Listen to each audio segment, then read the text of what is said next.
mēs gribam kaut ko savu. Tā kā vīrs ir automehāniķis un gribēs arī attīstīt mūsu ciematu, kur mēs dzīvojam, Mirnīs. Un tad izdomājam, ka vajadzētu attaisīt savu autoservisu, jo automašīnas ir diezgan grūti, kurus salabot. Un tad izdomājam, ka kāpēc gan nepamēģināt. Un tad es gāju semināros, skatījos, interesējos par projektiem, mudināju vīru, ka mums jātaisa, mēs varam un tiksim galā.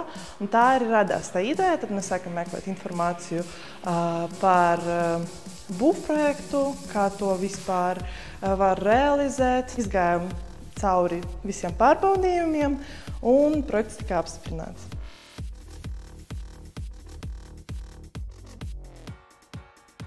Mums projekts bija pieteikts uz ēkas būvniecību un iekartu iegādi. Vīram arī savas iekartas bija kaut kādas, bet tur tādas nelielas, jo profesionāli viņš tā nestrādāja. Bet nenobijāmies no tām lielām summām. Veicām arī būvprojekta izstrādi. Šo ēku, iegādājāmies pacelāju, iegādājāmies hidraulisko presi, iegādājāmies riepu montāžu agrotehnikai un kravas mašīnām, pēc tam riepu montāžas stendu un balansēšanas iekārtu arī, jo tas ir diezgan aktuāls jautājums.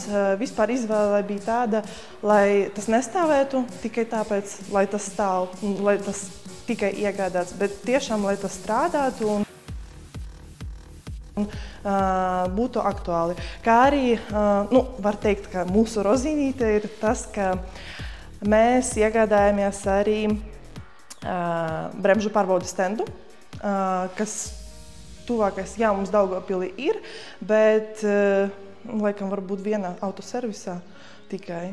Tāpēc mēs ar to varam tā izcelties, ka mums tas ir.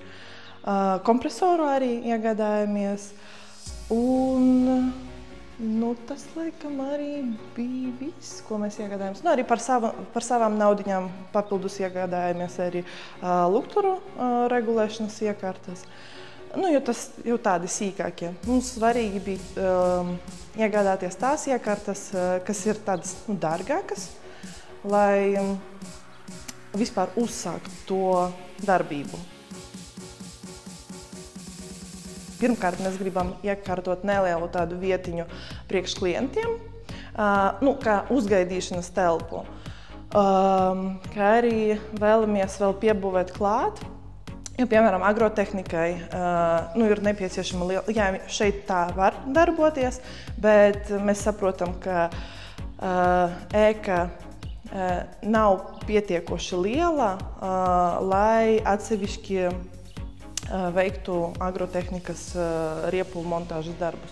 Tāpēc turpmāk mums ir ideja arī piebūvēt ēku, kuru tieši jau būs agrotehnikai.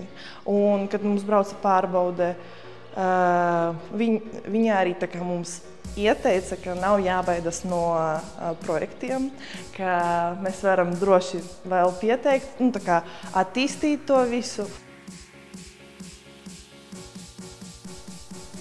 Līder projekts ir laba iespēja, kas palīdz attīstīt mazu biznesu.